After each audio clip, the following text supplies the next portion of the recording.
Hello, everybody. Welcome along to Steakdorra the Explorers review REL 1, and I almost said 2A. It is 3A this season. We're checking out REL 3, not 2. As you probably will notice, Shadorra is not currently here. That's because Shadorra is a butt and got delayed or whatever, delayed on his errands he was running. He'll join as soon as he can. I'm just going to get the sort of intro done. Hopefully he will join us during the intro, but I've got something I need to do later, so we do have to get this going, so I might as well get through the parts that I can do solo without him. I am Steakmittens. The empty space off to the side will be Shadorra. I can make him an ogre for now. That's fun. But this is week 1, or the pre-cap, however you want to look at it, for REL 1 and 3A. We'll be doing this roughly every Thursday, probably about this time for now, for the next 12 weeks, or 13 weeks, or however many weeks there are. I forget how many weeks are in a season. I'm very dedicated to this whole process. Generally, if you haven't seen our sort of recaps before, they always tend to follow the same format. We've been doing this for like 8 seasons. The rough idea is pretty much every week we will watch one match from each division. So if you think your match is particularly exciting for various reasons, whether it was funny or something cool happened in it, or you think it was just a good example of good Blood Bowl, or perhaps it was a important playoff standings or relevant match, feel free to PM either me or Shadorra on Discord and let us know, and we'll prioritize watching that one. People who have had us as recappers before can vouch for the fact that we almost always pick ones that people tell us to. We're going to do our best to try to get to as many games as we possibly can from different people. We'll try to avoid watching the same person more than once, just so we can try to get to everybody. It's not always possible. By the time we get to week 9 or so, we're probably going to focus on things like he's messaging me. He's almost here.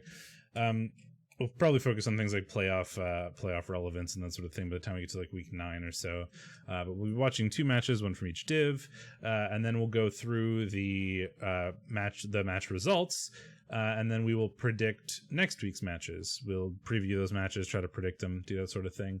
This week will be a little bit shorter, at least hopefully, than the other weeks, because we don't have a match to watch, because no matches have been played, and we don't have previous match results to look at, because no matches have been played.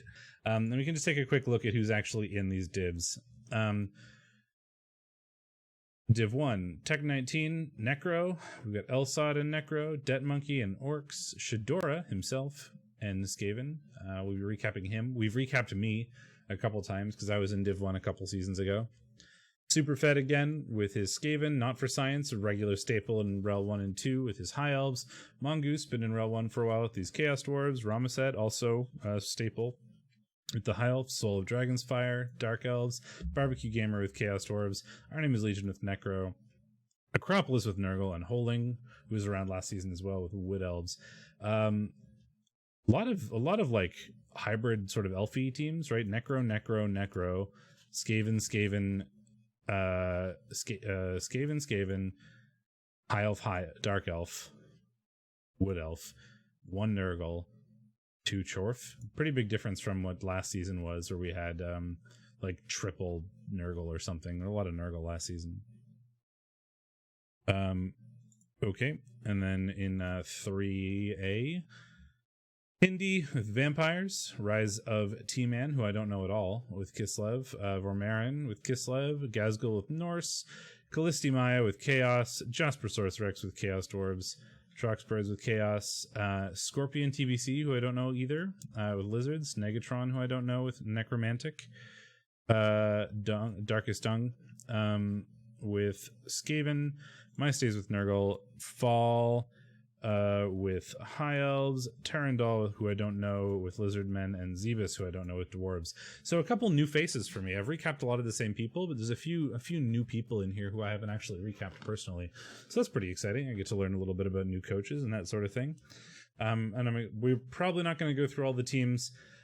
directly, but what we will do is look at them while we're sort of like predicting matchups and that sort of thing. But let's just go right for predictions, because I already did all the preamble. So in REL 1 right away, we've got Cheese, newcomer to REL 1, and Det Monkey with Practice Makes Permanent. We're going to have to go look at Cheese's team outside of this, because this is just an admin spot for him, I believe. And yes, sorry I am late. I got all the way to the bakery, which is like a 10-minute walk, before I realized I had forgotten not only my methods of payment, but also my keys to my apartment. So that wouldn't normally be that much of an issue, but Tristan was also out helping a friend move some stuff, so I had to track her down, get cash and keys from her, and then continue my shopping adventure, and then come back. So well, I'm an idiot, and that's why it's late. I know. And by Cheese, I mean Elsad. Cheese is the admin who made the team, of course, but it's this team. I was going to say, Cheese is not in Div 1. That's not. That's not a world I live in. Cheese is the admin. That's just how Rebel or REL 1 Rebel.net is showing it. It's Elsad and these Necro. Strength Flesh Golem is something we haven't really seen very often. Yeah, it's nice when you can get it. The Movement 9 Ghoul and the Agi 4 Wolf are things that are more common in REL 1. I don't think I've seen a Strength 5 Flesh Golem in REL 1 before, because people normally pay their Flesh Golem tax. Yeah, this is a team that came from my division last season, I'm pretty sure. I'm pretty sure they were down there with me. I think my favorite is that we just took Agi from one werewolf and gave it to the other. Right? One is minus Agi and one is plus transferring. It's a little sketchy to have an Agi 2 Killer Wolf for obvious reasons. I mean, you have to dodge at the end of a failed frenzy block. So exactly. 75% of the time, it works every time. It means you have to kind of rejigger your turn. Like in Necro, a lot of problems Necro can have is kind of like having a lot of options, but all of them being like medium risky on bad turns. So you might find yourself forced to make alternative decisions so that you're not rolling like a 4+ at the medium part of your turn. Forgot to check what TV they're going to be at. 1820, 1810. Once you get rid of that like 10k extra cash, and they're going to be playing against Det Monkey's Practice Makes Permanent, which is a 1880 for this match. Orc team. I'm also familiar with this team. This Orc team was a bit of a terror last season, as you. This was in 2A, right? Yeah. Yep. For good reason. I mean, guard, enjoy, right? Like, there's just so much guard. Those were really hard to push through. We're missing a blitzer for this, but it's one that's a direct copy of another one. We do have the Frenzy Juggernaut one, and we have the Killer, like, piling on Jump Up one up there at the top. But we've got our solid wall of just 4 block guard, stand firm black orcs, which is just such a nightmare to push through. Agi thrower, couple linemen, and a troll. Solid team. But who do you think takes that one? I mean, there is the claw factor from the there is the claw factor, but there's the guard differential factor, which is I think more relevant here. It's going to be so hard to get real blocks with the Necro also only have 1 bench, 2 bench. Let me see this 1, 2, 3, 4, 5, 6, 7, 8. 1. Yeah, 1 bench. I probably like the orcs here, I think, but the movement 9 ghoul is a bit of an X factor. Like, you can 2-turn or 1-turn even pretty reliably with that, and orcs are not exactly speedy, and they might not be able to have a great way of defending that. But if the orcs like get to play their game with all that guard, the Necro are just gonna get crunched.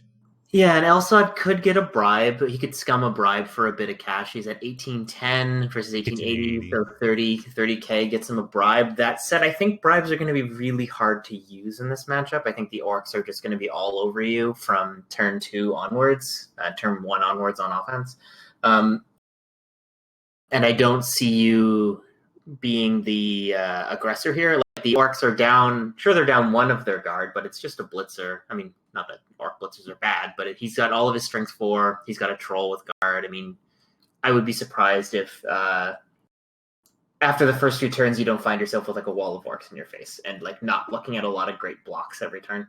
It's hard to get calamity blow. I think the orcs are going to win. That said, every time I vote against Elsad, he wins anyway. So he's a good coach, so they can always make things happen. Barbecue Gamer, another staple, and Holing, another staple from our recaps.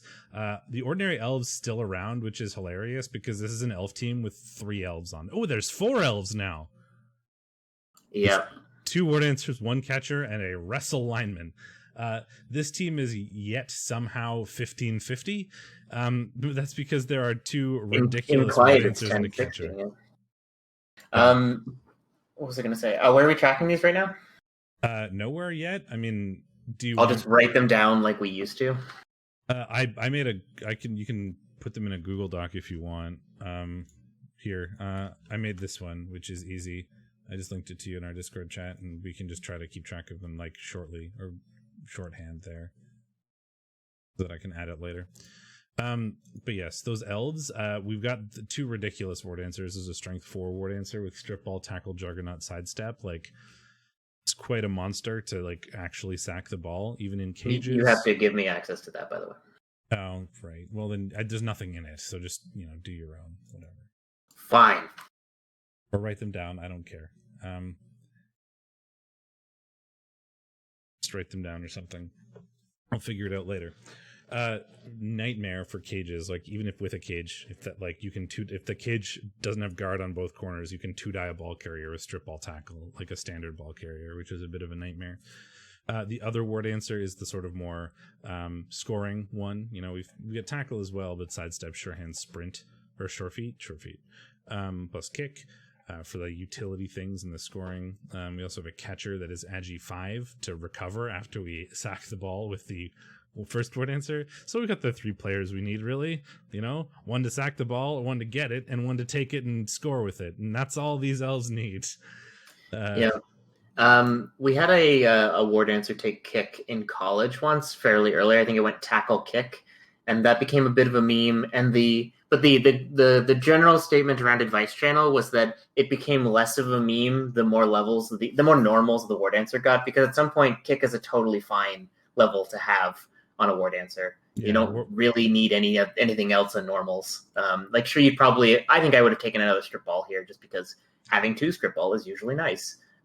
But it's not that bad. Like, Fed took kick on a gutter runner for similar reasons. Like, eventually you just run out of good normals on those sort of players. Well, you run out of good normals. You really want kick on your team, and by definition, that War Dancer is a player that has like infinite Apo rights and kick is going to be very well protected on defensive drives and stuff. So it's kick that is going to be protected and is on the field on defensive drives and stuff. So, and you don't have any other normals. So, yep, having it on the team is great. We are up against Chorfs though. 2160 Chorfs. So these Wood Elves get 610k. Yeah, they get Eldril, they get a Wizard, they get whatever they want, really. Hey, the Claw is irrelevant. Hooray. It is. The Mighty Blow spam is not. No, there are 2 Palmers. There are 7 Mighty Blow. Yeah. Mm-hmm. 1, 2, 3, 4, 5, 6, 7 Mighty Blows, right? And finally, baked. You might cut out for me. I don't know if it cut out for everybody else.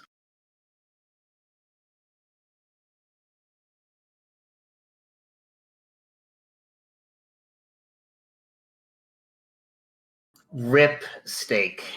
It's the me show now. Hello, there we go. No, I just bumped it and it makes the cable go weird. It's fine now. I don't have an embarrassing sub message to send. Apparently, I already did it this month. It's a little disappointing. Wait, can you hear me in Discord? Because I know it's going through to the stream. I mean, I guess I can cast judgment here. Holing is going to have 1 shot to win this, and it's on the back of a 1 turn. And getting. Did you just boot me from the call? You did. No, I joined it again. Hello? Oh, okay. Hi. Yes, it was going through the stream, but not to you, which was weird. So I just left the call and joined it again. Oh, really? Because they were saying, no, I unmuted the stream and you weren't making any noise. Yeah, but I fixed it, but it didn't fix it in Discord. Oh, I see. Anyway, I think that this is going to be a really interesting game because it's basically...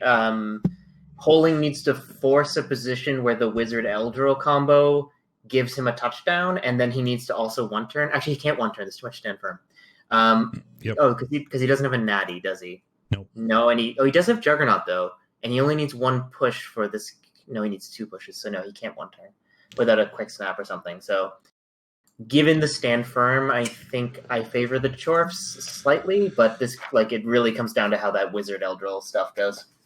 Yeah, and technically, we have enough guard so that a full guard cage exists, and we're not going to be able to easily even 1-die, even with that strength 4. But what I was saying is that Baked Beans was just an agi dodge ball carrier for all of last season. It was a really long time before he got Sure Hands. And now that Sure Hands is finally super relevant, that Sure Hands makes a huge difference here. If they played this game 6 games ago, he wouldn't have had that, and that would have been a pretty big difference. Yeah, and you're never going to get a natural 2-die on Baked Beans because there's always going to be guard on the corners. So it's going to be a matter of splitting up the team a little bit. That's how you beat Chorfs, is kind of forcing them to rely on Hobgoblins and Bull Centaurs, while you've relegated their blockers to meaninglessness with their movement 4. But that's going to be pretty hard, and also you have no margin for error because every block you take, there's a 25% chance that a Mighty Blow hit removes armor 7 if they go down, and you're going to be taking a hell of a lot of Mighty Blow hits, and you're not going to have a lot of cushion. I guess you're probably going to have 2 Appos and 2 Babes. Actually, do you take 2 Appos with 4 rostered players? No, probably not. So much of your team is just line. You'd probably just get a bunch of linos. Yeah, just take more linos. Yeah, all right. Well, he doesn't have. He's only got 4 non-loner dodges every turn, so that's a problem, obviously. It really is. Even for players with dodge, right? When you just have that many loners, elves, it removes a lot of elf options because they don't want to start their turn with a loner dodge, because if you roll a 1, you just lose your turn, right? So it removes the number of... Poling is not afraid of dice.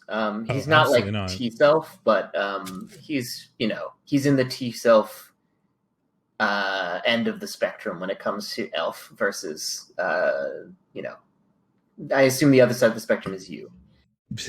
The other side of the spectrum is definitely Herring Sword. It turns out though, if you don't want to start your turn with a loner dodge, right? It just removes the number of first actions that the elves are probably willing to take, and you can kind of control a little bit what they're going outside to of desperate stuff. Yeah. So do you think the Chorfs, or do you think the what else? I think the Chorfs probably. There's just so much Mighty Blow, and the lack of being able to 1-turn is going to be a thing. Although Holing is definitely going to prove me wrong. We've seen him do ridiculous things, so it wouldn't surprise me at all if he won. But I just I'm actually gonna take Holing because I think that with the bench and all of the inducements, I'm gonna throw one to my old div mate. I mean, this is basically can the Chorfs do enough with 7 Mighty Blow before the elves turn the Wizard and Eldril into something, or not? And I'm just gonna pretend that they will early in the season. We'll see what happens. Okay, you and Superfed. I'm so glad. My comfier glasses. Superfed's gonna win. I'm so happy that this match is first week, because now I never have to talk about it again. I'm not, because I'm missing one of my blitzers, which I always am. That's just the team's vibe. So I have 1 fewer Mighty Blow, and he's got 2 Palm. It's going to be a weird game. Fed has the scoring, obviously, with the 1-turner, the natty 1-turner. It makes it slightly more reliable than my 1-turn. I don't need blitzers to pitch clear anyone. That's true. I did dice Soul into the ground, which he's definitely not constantly still salty about. So I've got the gutter runner advantage. Fed's got the kind of scoring advantage, and he's got the kill advantage, but I've got the opportunity to actually take the ball away from him. So I suspect we're gonna have a shootout. Fuck is that blitzer? Double armor busted, movement blast. Finn should die, but he hasn't died quite yet. He's having a good time. Yeah, Fed has the 1-turner. You don't have a 1-turner. You've got some stupid gutter runners. I like that my movement 9 agi 5 sidestep to you leap is not a 1-turner. Natural 1-turner. Yeah, I know. When I'm talking about Skaven 1-turns, I mean natural 1-turners. Yeah, I know what you mean. But two teams of 5 players. Fed also gets 90k that he could use to do something with if he wants. And are we in his stadium or yours? We're in his stadium, so the Nuffles altar is actually relevant. He's gonna get some. Oh fuck! I didn't even notice that. That sucks. I haven't gotten a chance to really look at this game yet. Especially given that I think it's 100% Fed. I think so Fed's also just the better rat coach. I've been playing rats for like 2 seasons. There. Now I never have to talk about that ever again. Although there'll also be the Finn's Superfed and Finn's U match. So I guess there's like 3 more rat mirrors that I have to mention at some point. Yeah. Apparently, Rema gets all 3 rats in a row. So I haven't looked at the schedule yet. It's also like rookie league starting time, so I've been kind of swamped. I have not given the start of this season the attention it deserves. Rama? Rema set, yeah. Yeah. Oh, there he goes. They start in week 4. He gets U, and then he gets Finn's, and then he gets Fed in weeks 4, 5, and 6. I thought you meant right away. I'm like, no, he's playing a Nurgle. No, I just meant at some point. Soul of Dragon's Fire and Finn's. So a slightly less exploded Skaven team, although one that's got less nonsense, I guess. It's still got pretty... I mean, it's got players that are on their way to being excellent. Yeah, well, I mean, compared to you and Fed, like, these are downright fair players. Yes, he's but only got a strength gutter runner and an agi gutter runner. Yeah, only. Compared to you and Fed, that is only. But he actually has a team, which is a thing. Strip strength is really nice, and then there's also the strip 2 heads dauntless, and those can be like, so you get tackle for one option and 2 heads for a different one, depending on like how the defense is set up. Like, it may be better to use one or the other. Agi 5 for recovering, no natural 1-turner. Do have a guard. We have a thrower too, which is interesting, and a couple blitzers. They're going to be at 1590, 1570 if you spend some cash against the 1810 Dark Elves of Soul of Dragon's Fire. So that's what, a wizard bribe. You've got Yeah. 1590, it's a 1570, 1810, so 1670. He's got 240k. So yeah, wizard bribe if he spends 10k, which is not. Yeah, I mean, he's got a DP. The Dark Elves don't have any bench. Seems like a no-brainer there. He's going to have trouble taking down Tony Stork if it's in a guard cage, because he does have Blodge sure hands, so strip ball is obviously worthless. The tackle dauntless piece is, can one die that. However, there is 3 guard on this Dark Elf team. Yeah, that was my point. That's going to be really difficult if the Dark Elves play like the sort of cagey bash style rather than screening, which is probably better given their guard and the sort of like 2 heads and like dodging ability of those rats. Like the straight up guard cage is probably better than a screen to defending against. Oh, no! In this sort of a matchup, you play Dark Elves much bashier. Like, he's going to be looking to maximize blocks. He's the team with more armor. He's the team that can more easily reposition. He doesn't have. Ugh. Yeah, Tony Stork is obnoxious. I think it was the only piece I couldn't remove, and it was a problem because obviously, if Agi 6 wants your ball, Agi 6 is going to take your ball if it's on the ground, and sometimes the ball ends up on the ground. Also got the Mighty Blow Tackle Blitzer, who's going to have a great time going after rats. The Wrestle Tackle Strip Ball Witch Elf is going to be really good against the other rat teams. This one technically has sure hands, but how often the number of turns that Finney presses end turn with the ball on his thrower is probably going to be very minimal, given that it's likely going to be him scoring pretty quickly. You can hold it in the backfield. I don't know if Finn is going to shoot out with the Dark Elves. Maybe. I wouldn't necessarily. One of the ways you lose this is by giving up too many line blocks, and the Dark Elves are more likely to get results from that than you are. Yeah, I don't know. This is going to be an interesting one. I'd watch this next week. I think this is going to be a fun game. Hopefully it's not a total blowout for one side or the other. This Witch Elf Scarlet Weasel 2, by the way, is just really good. Yes. In general, for hunting things down. Like, even a 1-die frenzy wrestle tackle hit is going to take the ball away most of the time. So I don't know. Like, I don't know how to predict this one. Given the inducements, I'm going to go with Finn, but that's what I was leaning towards. It could go either way. I think the wizard, all we have if we turn that wizard into a no Dark Elf score or a yes rat score in a better case scenario, it's going to be like just puts them at that much of an advantage that it's hard for the Dark Elves to overcome, I think. So I think I want to take the Rats there. Then we're going to have Volcano and Tech 19. I'm going to have to back out to look at this because that is an admin one. No shame for Mongoose, who is based in Texas and therefore just can't accept his ticket currently. But here we go. Mongoose and Volcano. Marnak Fast Legs is the bane of my existence. He won the game I played against him a couple seasons ago entirely because this Bull Centaur like made a dodge, then picked up the ball with sure hands. Also still salty. Absolutely. Triple. I like the grudges that Blood Bowl makes you carry with you. Mm-hmm. Oh man, I get to play BioWare for Life again this season, which I haven't played since like season 9 or something. Like that's and Fishes Vampires. That's a throwback. Real throwback. I'm surprised Dyer is still around. I haven't heard from him in a while. He's in my div with those vampires. And we did played. He take some time off? I'm not sure, but we haven't played for like 5 or 6 seasons, and we're playing again this season, and I'm looking forward to that.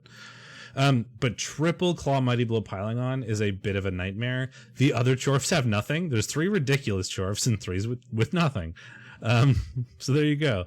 No sure hands other than the Bull Centaur. We had a Hobgoblin, but he died. A couple other guard on rando Hobgoblins. Huge bench, and the team is at 2020 for the next game. And we're going up against Tech 19 and Monster Bash, the Necro, who are going to be 1980 for the next match. Yeah, they're coming up from Div 2A.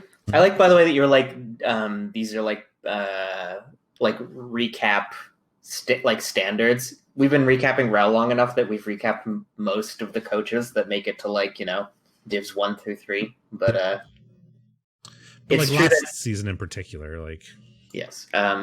We've definitely recapped Tech 19 for like 5 seasons. So absolutely.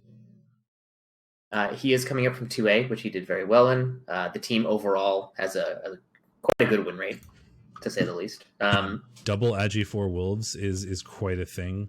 2+ dodges is nice when the whole other team has tackle, and you can't really rely on that dodge werewolf. Yes, though Aardwolf without block, as we learned in Clan this week, having a blockless Mighty Blow Agi 4 Wolf is great and all, but he's a bit of a liability. 5 SPP and he gets block, unless he rolls doubles, and then he gets piling on and you cry. This team has so much Agi. Oh, I always forget. Yep. I think some of this is new. I think Set is pretty new. Yeah. Triple guard zombies, 2 dirty player. The dirty player and the guard zombies are going to come in real handy. Yeah, I mean, the triple guard zombies are honestly the MVP of the team. Gives him a little bit of legs versus other Bash teams. He's got 7 guard, which is an unreasonable amount of guard for a Necro team to have. I think, does he outguard the Chorfs? I think so. 1, 2, 3, 4, 5, 6 by 1. So yes. Probably not for very long. No. But technically, that's my big worry. Like if the Chorfs go first, that's 3 Claw Mighty Blow piling on hits on the LOS. Just chunk. Yeah, but they're on rookie zombies. Who gives a shit? Well, what's his bench like, right? What's Tech 19's bench? Acceptable. He's got 3 bench. Oh, okay. Well, 4 even. 1, 2, 3, 4. No, I was right the first time. He's got 3 bench. That's a bit of an adventure. The werewolves are certainly very good. The zombies are very good. It's like, can he outlast the Chorfs before dying? And I feel like yes, given the 3 bench, right? We can 2-turn very easily with those 2 Agi 4 wolves. Yeah, and he can take babes. No, he can't. They're at basically the same TV. And regen plus 3 bench is a lot of bench. We probably can absorb a couple of those Claw Mighty Blow like LOS hits.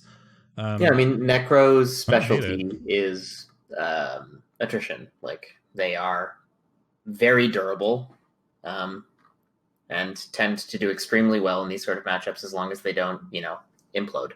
And they can get their own blocks back and cause their own damage back. So getting use out of that dirty player, HP Lovecraft, probably not the guard one. Though I imagine he actually fouls with Bram Stoker, if push comes to shove. And getting some good claw mighty blow hits if you can, getting good mighty blow hits with the flesh golem and the white when you can. I think you can. This is a winnable game for sure. Yeah, I almost think I like the Necro for this, honestly. The big factor, like if it didn't have a huge bench, those 3 guard zombies and double Agi Wolves, I'd be like pretty all over the Chorfs here. But those double Agi Wolves can 2-turn all by themselves very pretty reliably against Chorfs, because the Chorfs are just slow and can't really defend super well against that.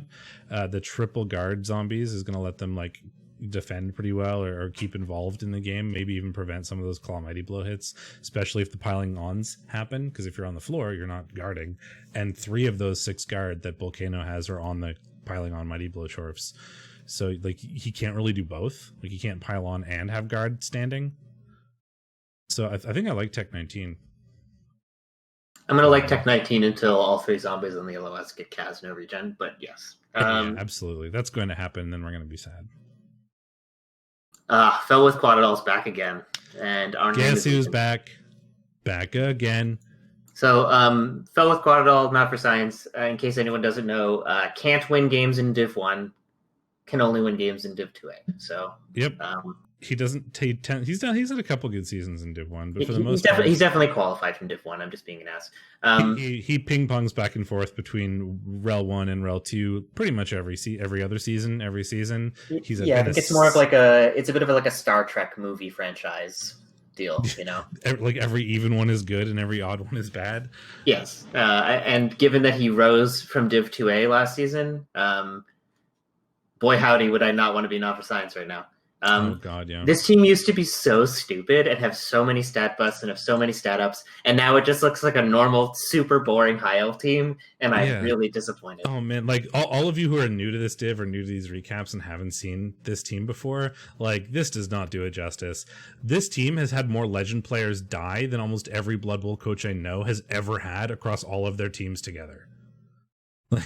If you look at the previous players, it is absolutely insane. This is one of the oldest, if not the oldest, active team in REBBL. I think Cheese's team is competing with it, but look at this previous list of players and look at all those. Some of these are really good, and you'll notice that basically all of them are deaths. Not for science doesn't really fire players. No. This is my favorite right here. Look at this. Armor bust, movement bust, agi bust, movement bust, dead. This guy was double movement busted, armor busted, agi busted before he died and wasn't fired. Yeah, I mean, look at we have and so they're basically an extremely normal high elf team now. They've got one red number, not even any red numbers, one injury. This team normally has the full gambit of injuries across the entire team, and with all of them still alive. This is the healthiest I've ever seen this team, and also the most boring. But not for science, a big staple for these recaps. Glad to see him back. And he's playing against Talk Show Terror, Our Name is Legion, who we have also recapped before. Oh, you're not you've got the wrong thing up. Man, I am real good at this. Haven't done it in so long that I am probably just I'm rusty. It's fine. This is the quality you should expect of REL Div 1, people. This is what you strive for. We got someone over there 3D printing fucking trophies for you guys, and instead they gave you us. Yeah. I don't know. I think people like the banter or whatever. You have to imagine the teams. I think we thought you guys were good coaches. Part of it is I don't know, the unprofessionalness. I think is a bit of the charm. People don't want a serious recap. They want fun and entertainment. People like us because we're shitty. Yeah, exactly. I think that's part of it, right? Part of our charm. I don't even know what that accent was. Anyway, moving on with our Talk Show Terror is also a staple in these recaps. We've recapped Our Name is Legion a couple times. 1750 Necro versus the 1600 High Elves. Triple tackle is pretty relevant here, especially since one of them is a wolf attached to Mighty Blow as well. Wolves or Necro tend to do fairly well versus elves, and in particular, I think Necro do pretty well against High Elves, negating a bit of that armor. Mm-hmm. Diving tackle white is interesting. You don't see that too often. I've seen diving tackle flesh golems and stuff before. I don't hate it because he's basically a flesh golem. Yeah, I mean, I don't hate it either at all. You just normally when you get doubles in like a white, they tend to be stuff like, you know, piling on mighty blow players. So you take like jump up or dodge or something. But he already had dodge, and he was stand firm guard. So like diving tackle is a really reasonable pickup there, and it's going to make a lot of sense and help a lot versus these high elves. That wolf is going to be a bit of a terror as well. Conan O'Dian. Dirty player zombie for stomping, and the elves do get exactly a wizard, which is a little bit annoying. You can drop 20k, but the elves will probably spend 20k to still get the wizard. With the Agi 5, there's no sure hands actually for the there's no sure hands for the necro. Yeah, there's a strip ball leap piece. So this is going to be very much a game of your ball, my Chicken. Ball.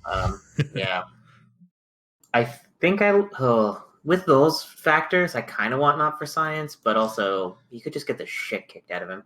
I was my first gut instinct was Talk Show Terror, and then you mentioned I mentioned the wizard, and then you mentioned the strip ball, and now I'm reconsidering that. But let's go with my gut, and I'll keep the necro. I've got to be, maybe I'll start making more sense after a week, but for now I'm just cool. I'm gonna pick Not for Science, even though this is not his season, and this is one of his off seasons, but. I think, honestly, the shittier his team gets, the more power he gains. So, yeah, and his team looks okay right now, which means he's going to be terrible. He does so well when all of his players are busted, and there are no busts right now. So, his power is gone. There's no power there. But I'm looking forward to this. This will be fun. Not for Science is always it's a good div one. It's a good div one. Last one, we have Dazed and Confused and the Voltrex Vanguard. Ramaset and other high elves versus the one Nurgle team. Which is a bit of a surprise. There's only one Nurgle team. I haven't actually looked at 3A yet. I have no idea. I'm going in totally blind, so it's going to be interesting. But I really hope there aren't like 10 Nurgle teams. There are 2 Kislev teams in 3A. Awesome. Yeah, great. 2100 Nurgle and 1680 High Elves. Well, I can see how they're 2100 with a rookie Nurgle warrior. Yep, there's a Strength 6 Beast of Nurgle, one of the very few big guys who is probably actually worth taking Strength over Block on. It's debatable still, but it's actually debatable. Where every other big guy, it's probably just wrong to take Strength rather than one SPP away from Stand Firm. Or Block if we're lucky. Block if we're lucky, though. Like, man, you really want Stand Firm on that piece. We only have 3 leveled Nurgle Warriors, but man, those are 3 like perfect Nurgle Warriors. Guard, Mighty Blow, Stand Firm, Claw, Block, done. Like the last level on almost all of those guys is just Tackle, probably, and that's I like that he didn't level any of them. Like each of the leveling paths were unique. Yeah, I love it. It's perfect.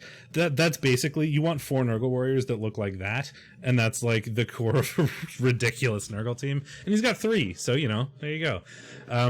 2 of the standard 4 Pestigors. We got the ball carrier with false agi but plus movement, and we've got the killer Pestigor, and then we've got the sort of utility frenzy Pestigor. We are missing the sacker Pestigor, but the sort of frenzy one can like sort of double as that. Couple rotters, couple dirty player. The ball carrier is also with like 2 heads and movement 7 can be a pseudo sacking threat as long as you don't need tackle, which I mean in this division you probably do, but kick on a rot. Kick is useful, but kick on a rotter and kick on Nurgle is really hard to make work. I've talked about this a million times, but it's a new season, so I can talk about it, once, I guess. You can only use kick on defense. When you're on defense, you put 3 rotters in the L. You have too many positionals to field more rotters unless you sit multiple positionals, right? 4 Nurgle Warriors, a Beast of Nurgle, and 4 Pestigors is 9. And then you need 3 rotters to the LOS, so you're probably putting the Beast on the LOS, but even then, that's 11. So now you're going to need to sit a Pestigor to field that kick. Yeah, you probably sit the ball carrying guy for kick. And the question there is, but if he's your pseudo sacker, right? If a movement 7 2 heads player, like movement 7 agi 4 and the dodge player, worse than a kick? I think most of the time the answer there is no. Yeah, so it's really hard to use that kick right, like unless you lose players. It's the only way it's ever really hitting the field on defense. One time that I've seen kick really well done on Nurgle is as the last level on like a sacker, because he's always going to be on the field on defense, and there wasn't anything more useful for him once he already had like 2 heads wrestle tackle strip ball. But That's really hard to use. It's awkward. I forgot that was such a tough. It's just so hard to justify taking a utility skill on a piece with GSM access. Like GSM is just like an unbelievably good selection of abilities to take. So it's hard for me to like think about taking kick when I could have another mighty blow, or I could have another guard. Right? Like I could. There's so many good things you can do with that aren't, kick. Kick is absolutely a good skill to have on like pretty much literally every team. It's just there are a few teams that it's really hard to actually fit in without it being awkward, and Nurgle is definitely one of those. Like a short kick versus Agi can sometimes complicate things, but mostly just forces them to roll like 1 more 2+ or something like that. Long kicks against teams that literally can't 2-turn reliably is nice, but I don't know. Yeah, is it good in the Nurgle mirror? Yes, it's pretty good in the Nurgle mirror. Yeah, long and short, I mean, kick, good skill, very awkward on this team and very hard to use. High Elves, strength 4, movement 9 catcher is a nightmare. 2 Agi 5 catchers is a nightmare, and the fact that they get like 300k or 420k actually is also a nightmare. Like these Nurgle have like a whole bunch of Claw Mighty Blow and stuff. But Wizard, Eldril, double Agi, movement 9. Like I would hate this matchup as the Nurgle. Like I would absolutely hate it. Ramazet is gonna not like it either because he's probably gonna lose a few players, and that is sad. But Nurgle cannot deal with movement 9 very well. They cannot really deal with like double Agi 5. You can just pick up and leave without a whole lot of like contention. Like Nurgle's main play here is pray to kill these 3 players. If you do, you can probably win. If you don't, you lose. Like that's the long and short of it as the Nurgle coach here. So I'm pretty set on Ramazet. Pretty Ramazet. Yeah, last time I looked at this team, it was a lot shittier. Yeah, I mean, I think Rama's probably got this. Yeah, I mean, people see these big scary Nurgle teams, but like they're good at one thing, and that's punching stuff. And if that doesn't work, you lose, especially against teams that have a lot more flexibility or like ability to do stuff. And like we do have the movement 7, but there is one player that is within GFI range of movement 9, right? Like everybody else, like the movement 9 is literally twice as fast. Like the movement 6, I guess, not. But like movement 6 plus 2 GFIs is still only 8. So, yeah, and a couple of Agi 5 pieces gives him a lot more insurance against stink. Mm-hmm. And you just run or pick up. Like this, the strength 6 tentacles is annoying, and if you can position that well, that can nullify a little bit of the Agi 5. Is they can't really dodge through that because the tentacles, but that's only 1 square, really, right? Having to dodge through tentacles, quote, is really only 1 square, depending on how the beast is positioned.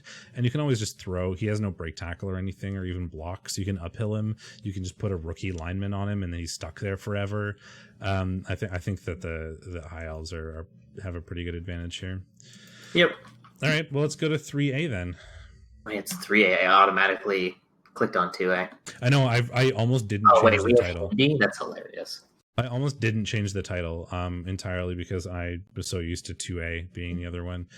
And there's a few new names in here too. Like normally it's all names that we're very used to, but there's a couple names that we haven't recapped in here. There's a few that I know who they are, but we haven't recapped. Yeah, I don't think we've recapped Troxbirds. Nope. I don't know Negatron. I don't know Rise of T-Man. I believe that is Rise TBC. Of T-Man on the Discord, who just became an admin, I think. There's also Scorpion TBC. Vermeeren, who I don't know if we've recapped before, but I know who is. That sounds familiar. There's Darkest Dung, who's like a staple in mine and LEB streams and stuff, so like we're all very aware of who he is, but I don't think I've recapped for him. Zebus, I don't know, and Terrandal, I don't know. I've either been in a division with Zebus or recapped them. I don't remember. I remember the name Beeftown Brawlers. Yes, I remember both of their. I think I played against them. Okay, so first we have Kislev Necro, 1570 Kislev, 1480 Necro. Dance Monkeys from Rise of T-Man. We've got the bear, the tame bear with guard. Missing a guard, or missing the guard lineman. Who is Wrestle, another Wrestle one that's movement busted. Strength Agi is fun. mainly because he's like that's like a good sacker, right? Like that's a agi for the better leap, right? That's a 2+ leap now, and we've got a wrestle strength, right? So we can sack the ball fairly reliably with that, and we even have a secondary piece, the agi 5 catcher, who can leap in and recover after the sack. So that's a nice sort of elfy combination that Kislev can definitely take advantage of. The Beeftown Brawlers is a familiar name, and I think it's familiar because I often call my cat Beef. And when I was doing the like playoff predictions, that was a funny name to me because it was like about my cat in my mind. That's good. The catcher is nice, and then nothing too scary otherwise. Some standard levels, blitzer with block and dodge, rookie blitzer. But don't sleep on that diving tackle. It's always real surprising. Like, people often forget that blitzers have like jump up and diving tackle, because you don't play against Kislev that often, and it can be surprisingly annoying. And then we have the Cathartic Carnivores from Negatron. There's the wolf. There's the wolf we've been waiting for. Claw, Mighty Blow, piling on, jump up.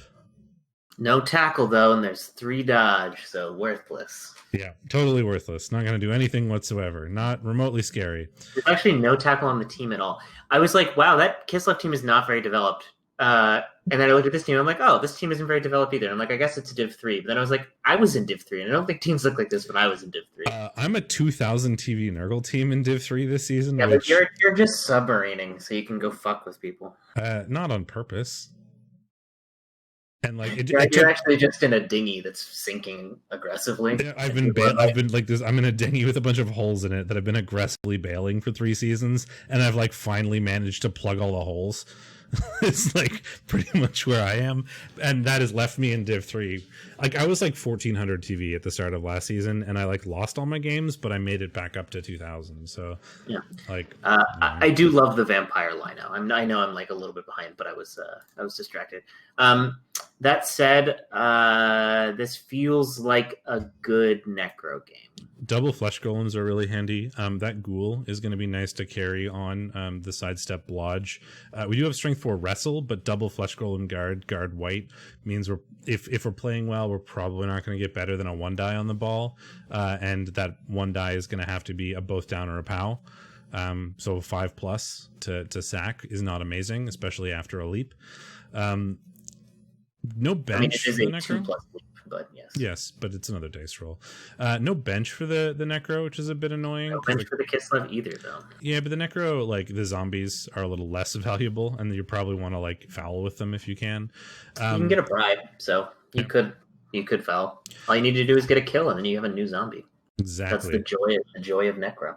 And white and werewolf. We're actually missing a werewolf, which is kind of annoying for the necro. I'm sure they'll pick one up soon. We have 2 ghouls, which is not terribly common either. But the double mighty blow and that wolf is going to be a bit of a nightmare, I think, for the Kislev. Yeah, I mean, and like if you look at it, so the white is pretty new. I'm guessing he just lost a wolf. Let's look at the previous. Yep, he lost Wolfgang Block, a blodge tackle mighty blow wolf. Oof, indeed. Or maybe it was the other one. It might have been the other one, the just block one. He might have lost Wolfgang Block a while ago. I don't know. I wonder if he's ever played Kislev with this team before. I think most people. Has lost to Kislev 1 time, and that is the extent of the Kislev experience for Negatron's necro team. I think I like the necro mostly because of that wolf. Like, there is the vampire lineman, as you say, who is certainly very annoying. But that's pretty much all that Kislev have going on for them against a necro team. Yeah, they've got the bear, which is nice. Still a little bit of like punch potential, but there's not a ton of. I mean, there's only 2 guard. There's no mighty blow. Like, they're not going to outpunch necro. Like that bear is likely going to be punching a zombie for half the game, and then that's one of his guard just gone. So we have 1 for the rest of it, which is not going to do amazing. I think I like the necro, especially as the necro get inducements here. Yep. Gazgul and Troxbirds, the Sleeping Souls and Goatwork Orange, Norse and Chaos, 1370 Norse, 1670 Chaos. two Berserkers, both with Mighty Blow. One is Mighty Blow piling on Juggernaut. We've got I don't really need runner. very much just to say that I probably think the Norse are going to win this, but we can go through the double guard, the preamble. Yeah, and then Chaos. I mean, the Chaos are actually missing two of their better players. Yes, which is not pushing me away from. I think the Norse are going to win. Yeah, there's the one Claw Mighty Blow piling on, which is not terribly relevant against Norse. And that means the Chaos actually don't have very much block. Does the Norse don't have a bench? Oh, they get a lot of inducements though. They get 300k exactly. So and the Chaos have 0 bench. 70. You get 270 after all is said and done. Chaos also have 0 bench. So any removal is a big one. And of that 0 bench, 1, 2, 3, 4 or 5 of them just don't have block. Man, Mimosa has had better days. Look at this guy. Yeah, I mean, if we had Mimosa and Ochre, I think I'd probably. If you had Mimosa, you should fire them probably. But I'm carrying around a similarly battered killer. Assuming Mimosa wasn't fireable and didn't have any of those injuries, I need electricity in it. I think I would probably take the Chaos, but I think you're right in that I like the Norse here.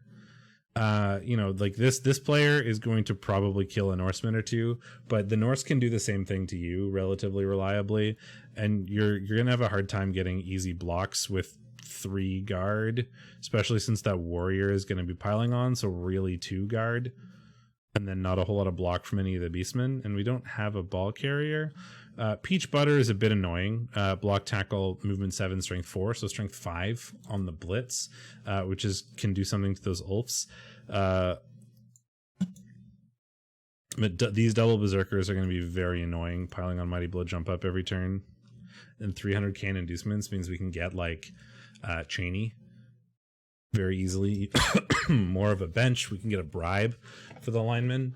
I like the inducement game that the Norse have, and I think I will take the Norse, and we'll wait for Shadorra to come back to see what he says. Yeah, I'm here. I think this match is very tough for Chaos.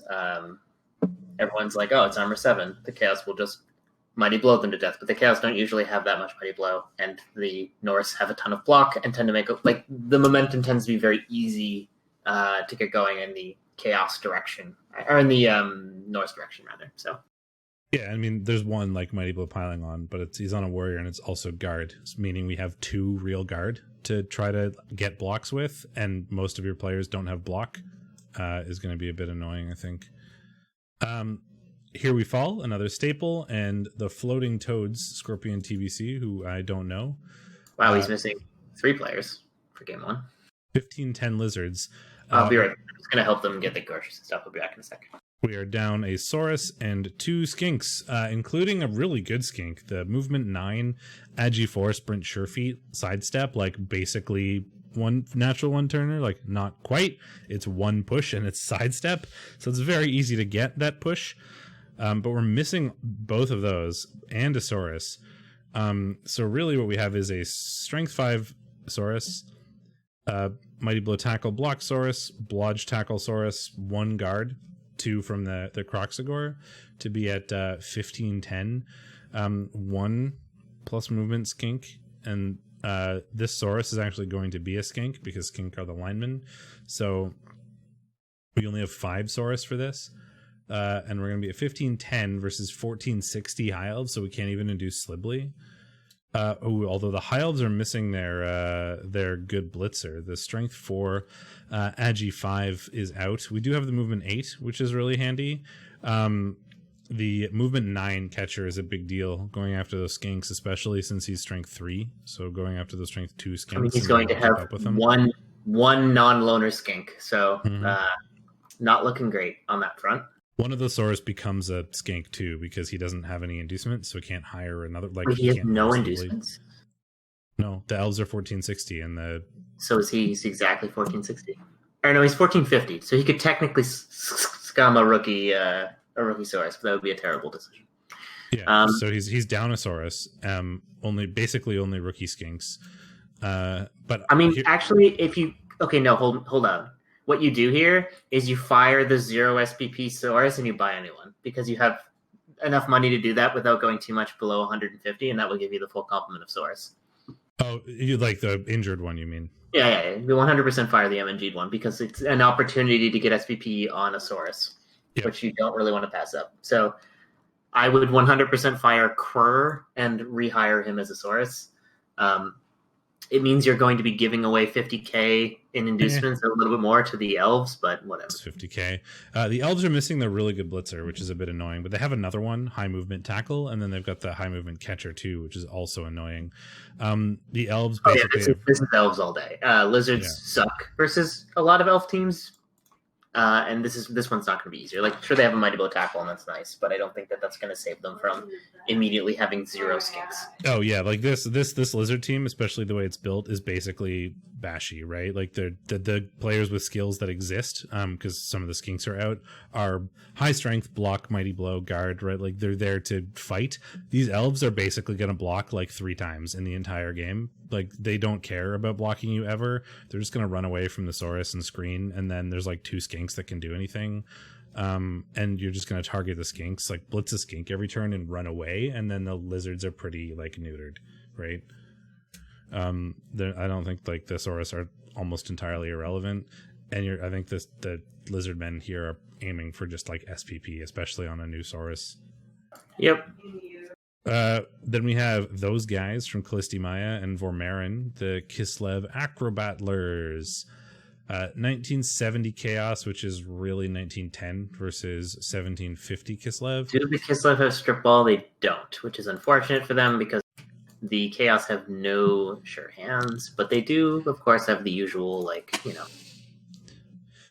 We have a movement 9 catcher. That's a hell of a thing. Yeah, movement 9 catcher with sure hands and blodge. It's a very boring gutter runner. Yeah.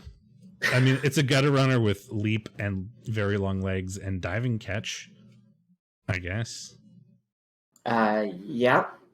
1, 2, 3, 4, 5 guard though. Triple tackle. A couple wrestle tackle linemen are pretty annoying. Especially against the beasts, right? Even like on defense, like those guys getting blitzed and you just take the beast to the floor is pretty annoying for the Chaos. But like that blitzer is a big chunk of that team. I mean, I think this Kislev team is mostly set up to beat Agi teams. Yes. And Chaos are not an Agi team. I think that he's going to find himself based and punched a lot. Yeah, and it's going to be hard to punch back with the 5 guard for the the Chaos. The double Agi Beastmen can kind of do some nonsense too, like, you know, dodge through or whatever if they have to. Agi 4 wrestle tackle. There's only 1 claw mighty blow, but that's not really the problem here. It's mostly the guard and strength. Yeah. The Kislev do get, you know, 200k. I mean, that is a wizard. They do have a crazy catcher for recovery. Callisti is actually at 1910. Mm-hmm. So yeah, 160. Very, very one trick. Like you have the wizard, you can do that exactly once. Yeah, but that's enough to beat Chaos most of the time. Often. So if Vorm can pull off the wizard turn, I think that this will go to Kislev. If he doesn't, he's going to get punched a lot by Chaos, and Chaos will win. Yep, I agree. So for the purposes of picking a team, I think I'll go with Chaos. That was very bold of you to immediately take. You know what? Fine. You can also take Chaos. Don't call me out like that. Nothing wrong with you also taking Chaos. Bulls on Charade, which is a name that I appreciate very muchly, and Radioactive Frogs. We've got Chaos Dwarves. I appreciate it less now because it's Chaos Dwarves. And Skaven. 1810 Chorfs, 1390 Skaven. So the Skaven are going to get 400k and stuff, which is a lot of stuff. Let's look at these Chorfs. The tackle, break tackle, blodge bull is actually really good, especially against Skaven. Hard to lock him down with like line rats, and he can, you know, as long as the way is clear, he can get through to potato and gutter runners without too much difficulty. That's and strength 4 with tackle on the gutter runners. If you can even just get 1 assist, 3 die with tackle is a big deal. A lot of blockers, which are mostly irrelevant. The gutter runners are going to sort of run away. They're more sort of valuable on offense so the gutter runners can't sack you. The claw isn't going to do much, but 1, 2, 3 mighty blow to just punch line rats and try to remove them is good. And we do have sure hands, which is generally relevant against Skaven. Not these Skaven though, because they don't have a strip ball. They do have a strength 4 blitzer though, which is fun. You don't see that too often. And the gutter runners are both movement 8. 2 movement busted gutter runners is a little bit annoying for the Skaven. We got the thrower, and we've got a claw block dauntless lineman. I love it because I love weird players, but he is going to die against the Chorfs, I would imagine, because he's going to want to block the blockers, and if he fails, he's getting killed in return. The Skaven do get 400, so they can get a wizard, and they can get Skitter or Glart, and Glart is probably the best option. With the claw, the strength 4, they can punch through the Chorf blockers pretty easily with double strength 4 blitzers, I should say. Sorry, busy evening. I am back, and I even have beer. Oh, I have cold coffee.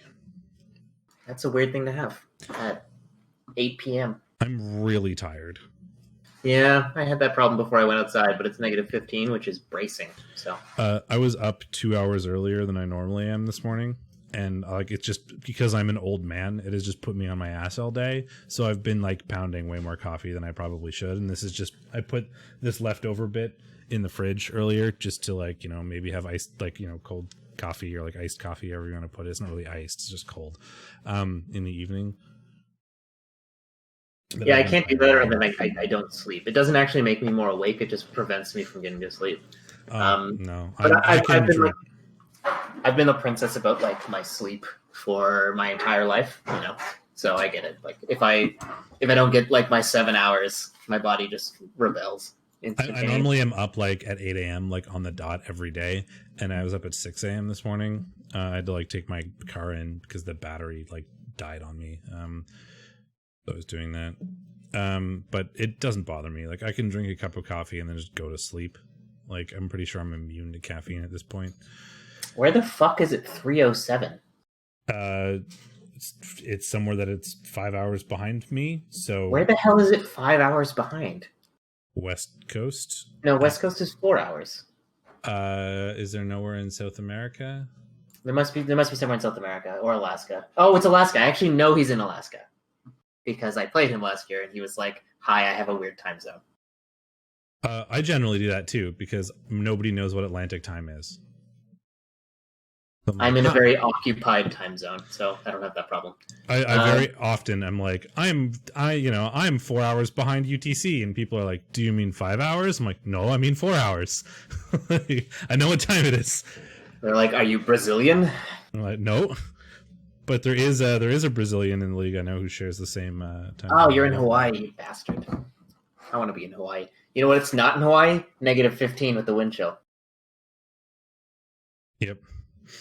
Hawaii was one of those places that I visited expecting it to be a touristy hellhole, and actually was like, no, it's actually just idyllic. It is also filled with tourists, but it's idyllic enough to overcome my usual disdain for other human beings.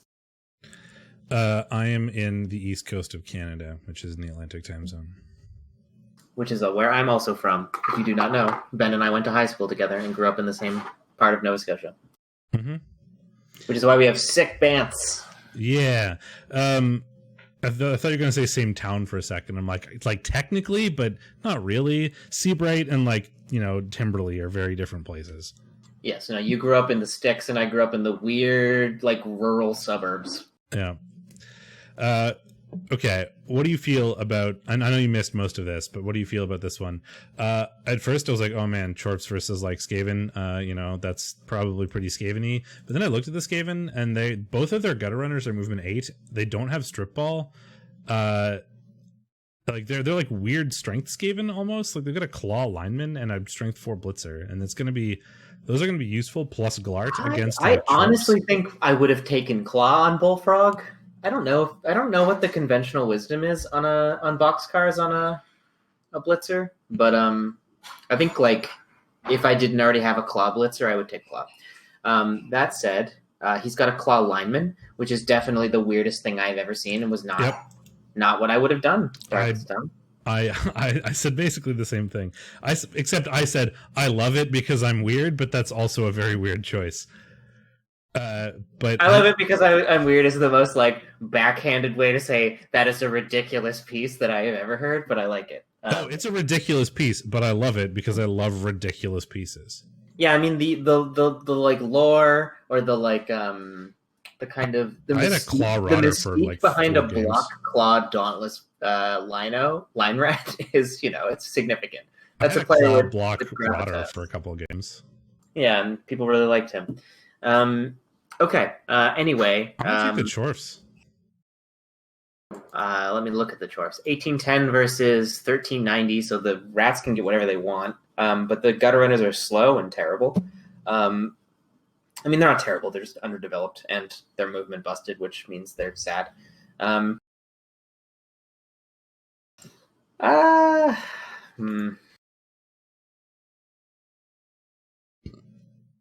Let me see what we're dealing with here. I haven't actually looked at the Chorfs much. Chorfs have a slightly better record.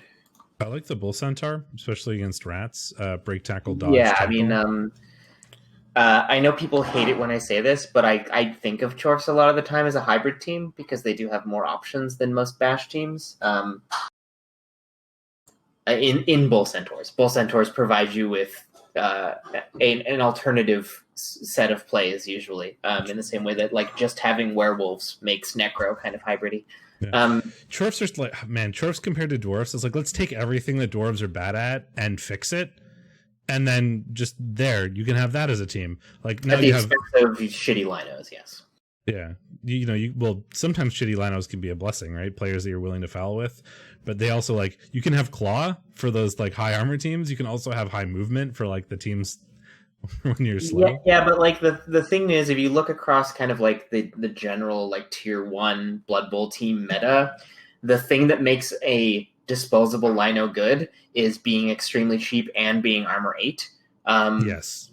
So like there are lots of teams with shitty armor 7 pieces, Khemri, Chorfs that do well, but like their linos are a liability usually. Like I think that Rotters and zombies are incredible because they are cheap. Yeah. You get them for free. They're armor 8, and sometimes like zombies have regen. Like that's why they're great. The hobgoblins are nice to have, I guess, but like you'd rather just have more blockers. Yeah, and nothing beats the orc lino. Anyway, the value. Armor 9. I like the Chorfs because of the Bull Centaur, a lot of Mighty Blow, and the fact that the Skaven are like slow for Skaven, plus they don't have like a strip ball. They have a lot of inducements, but I think that it might be hard to use them very well. I medium agree. Yes, I agree. Okay. Pandemic at the Disco and Beef Town Brawlers. My Stays and Zebus. We've got My Stays again. All right, My Stays is going to tear this div in half. 1570 Nurgle. I mean, they're not named after like elements this time, right? They're named after Panic at the Disco songs, I assume. I would assume Black Death of a Bachelor, yeah. None of them are called Lying is the most fun a girl can have without taking her pants off, which is the most memorable song title for Panic at the Disco. I mean, I always remember Death of a Bachelor, and for the most part, is the one that always is in my mind. There's a block Beast of Nurgle, standard sort of Nurgle warriors. We're missing the sort of killy one, but the other ones are block guard, stand firm, wrestle tackle Pestigore, ball carrying Pestigore. We don't have a killer one yet. Oh god, this is a bad game to be out that Nurgle warrior. It certainly is, because you have no claw, and you are down TV to dwarfs. 4 guard. My says you are fucked. Yep. Like, oh man, If I've ever seen like a sad ass Nurgle game, this might be the saddest. Nurgle hate being down TV. Like all of their inducements are absolute garbage. Like none of all the star players are either bad or overcosted. You can't really take advantage of a wizard because you don't have any players that are fast or agile. Like pretty much the only inducement Nurgle likes are against other Nurgle or Chaos teams, where you just take more Rotters to put in the way, and then like bribes maybe. Like the only inducement I'd ever really be happy to get as Nurgle is just a bribe. But yeah, being down guard, no claw against the dwarves. Like one of the dwarfs, general big weaknesses is that they're slow and they don't like claw. Well, you don't have claw and you are just as slow as they are, especially since they have a movement 7 runner. Oh yeah, I mean, like my stays is 100% fucked. It's definitely going to be a tie. Yes. My stays definitely cannot win this game. It'll be a tie because Nurgle. Look, this is a game that you'd love to play as high TV Nurgle. Yes. But at this point, you are worse than the dwarves at basically everything.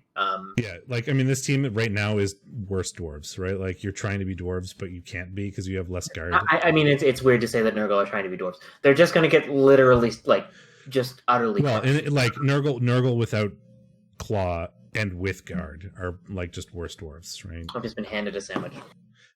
Yes, the Pestigors dying is a very big problem, and I understand that feel very, very much. Next time you come down, I have to take you to this bakery. Okay, I love bakery. It's fucking like sourdough with like seeds and nuts embedded in it. I do like a good sourdough.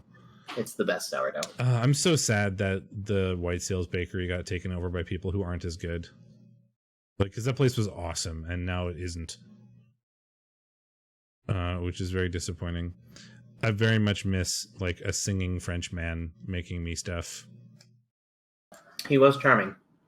He was a Montrealer made for the Maritimes for sure. Oh, basically, yeah, for sure. I loved him, Jacques. Even stereotypical French names, it's great. That Troll Slayer is movement 6 and strength 4. We totally glossed over that, but that's hilarious. Strength 4 Dauntless is not often useful. But it's, you don't have to roll Dauntless when you're strength 4. Pestigors dying is such a big problem. It happens to me all the time. You like almost never see a Nurgle team with all 4 Pestigors leveled. There's pretty much always one of them. I've played my Nurgle team since like REL season 7, 8, something like that. Same Nurgle team, and I have never had 4 Pestigors that are actually skilled. Like I have always had 2 or 3 with one like on his way to be a piece, but then had to replace one of the other ones who died. I've never had 4. Yeah, I'll tell you what, Maystays, if you win this game, we'll watch it on stream. Okay. Fair. A couple piling on, a lot of guard. Movement 7 Agi 4 Dwarf Runner is really nice, and a movement 7 Dwarf Runner is really nice. This is a good dwarf team. And it's playing against a Nurgle team that is not very happy. As I recall, when I played it last season, we just beat the ever-living shit out of each other. I take dwarfs. Well, actually, no, I remember it. I blitzed a developed blocker, and I killed it, Apo dead. And then he was like, God damn it, this always happens to me, and proceeded to like utterly annihilate my team. And then we have from 2 till Can, Hindi, and the Lustrian Slayers from Terrandal, who I don't know very well. 1860 Vampires and 1880 Lizards. Man, 3A is fun. Yeah, 3A is a real fun division. Let's never watch a Div 1 game, especially the ones where I embarrass myself. Okay. There are 2 Strength 5 Vampires, just to start. Oh, it's Hindi's Vampires, right. Yep. But all of them also have Blodge. One of them has Pro. This is where Vampires start to get like good. Vampires are so unreliable for like a long period of time, but then once like all of your Vampires have like Blodge and some of them have Pro, they start to not fail things because you can almost always use your rerolls on important bloodlusts or like hypnogazes or whatever, because they have block for the blocks, they have dodge for the dodges, and you can like sometimes pro stuff. Like once you get another 1 or 2 pros on this team, Vampires are actually really good. The problem is that's at about 2000 TV, right? And it's often hard to get there. We've got 1 Strength Thrall, 1 Wrestle, 1 Guard and Dirty Player, 1 Kick, Wrestle, Thrall. The rest of them are basically just snacks. 2 strength 5 vampires, one of them is mighty blow, is a bit of a nightmare, especially against lizards, because 2 strength 5 is actually kind of a problem. I mean, they have a lot of strength 4, but that's, still 2 assists to 2 die, and lizards don't exactly have the ability to like willy-nilly throw assists on stuff, because they have to kind of spread their Saurus out and not be too committed. But these Saurus are pretty good. So like the problem with this matchup for vampires is not it's not usually the strength of the Saurus that helps, like the fact that they just run around beating your thralls to death. Like the fact that they get a lot of block hits on thralls is a problem, because they tend to like just remove a bunch of them. But also 7 goes down too fast. Like vampires are not good against teams that are significantly faster than they are. Vampires are slow. Yeah, lizards are much faster than they are. Every single player is as fast as their fastest player, and their fastest players are like unbelievably faster than the vampires.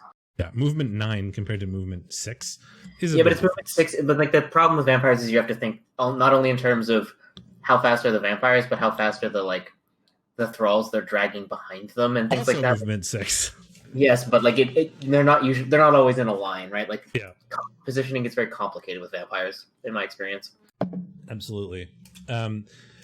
So the speed, especially since one of those skinks is movement 9 and one of them is agi 4, is going to be a bit annoying for the vampires. It's going to be one of those things, right? Like, so vampires are generally not amazing on offense and they're better on defense, but these lizards are also very set up to like, they just score real quick and then go back on defense with that movement 9 and the agi 4 skink. He's agi 3. He's agi up, agi down, I think. Or maybe REBBL.net is being weird because there's no injury mark there. So it's a new stat up. Yeah. Okay. So with the agi 4 movement 9, like, the lizards just sort of, they can score very quickly. However, vampires are often really good at preventing 2 turns, right? You can blitz a scoring threat and you can hypnogaze another one. So this will be interesting to watch, like 2 teams that are very much like wanting to be on defense, trying to be on defense. I think it'll be interesting. But I think you're right that like if the lizards play well, the vampires are just going to have a hard time doing anything to those skinks. And they can't, like the Saurus and vampires can fight all they want, but the lizards don't really care about that, right? So I think I will probably take the lizards here, but I wouldn't be surprised if this game was very interesting anyway. Oh, this sandwich was life-changing. Yeah, it's called benta campagne, which is like it's just a bread filled with like a sourdough loaf filled with like nuts and seeds and deliciousness. But yeah, I'll take you when we get here. Well, whenever Quebec isn't a COVID-infested hellhole, maybe I'll come back. Getting less infested hellhole. Let me see. Do you have less than double digits numbers of cases yet? Because that's where we have. We're down to like only like 800-900 a day. Oh wow. We had 100% more cases yesterday than we normally do. We had 2. Yeah. Normally we get 1 or 0. I miss bars. Anyway, I don't think that Hindi is fucked, but no, I think not at all. The advantage. And I think it'll be interesting to see. Okay, well, that's all we have to talk about then. So I'll bring this up. Thanks everybody for hanging out. This was sort of the pre-cap week 1. Starting next week, we'll be doing a bit longer form ones, likely less talking about the teams because this is the first time we've seen them all. But we'll also be watching a match from each div. So if you think your match was particularly interesting or funny or silly or something, let one of us know in Discord and we'll prioritize watching that. We'll also... so like people ignore that a lot. It makes our lives a lot easier if you just tell us that your game was fun. And I don't mean like it was fun to watch me curb stomp Skaven for 16 turns and they ran out of players on turn 4. I mean like weird shit happened and it was funny. And I want people to look at it. Almost every time someone has messaged us that, we've watched that game. Like, so 85%. Chaos Coach just be like, I won, and it was really fun for me. And I'm like, okay, no, we're not watching that. But usually, if the game is entertaining and it looks entertaining, we will give it a watch. Yep, and then we'll review the results for each game and like sort of compare them to our predictions roughly, and then do predictions again. Predictions will probably be a little bit less involved because now we've all seen the teams at least once. And then once we get to like week 9 or so, we'll start pulling up the Div Predictor and, looking at people's playoff chances and focusing on teams that are watching matches for teams that are playoff relevant. It'll be a bit interesting. We haven't done 3 in a while, so there's only 2 spots there compared to the 3, I believe, from Div 2 that we are used to. But so that can be a blessing and a curse. Either they get locked really fast, or they like are really close to the end, because 1 point can make the difference between playoffs and not. Whereas in like Div 1 with 4 or 5 spots, 1 point often doesn't make a difference between losing a playoff spot because you have the 4 teams sort of at the top. So that'll be fun. Roughly same time, generally same place next week. Until next time, I'm the Steakmittens. And I'm Shadorra. And we will see you guys next week.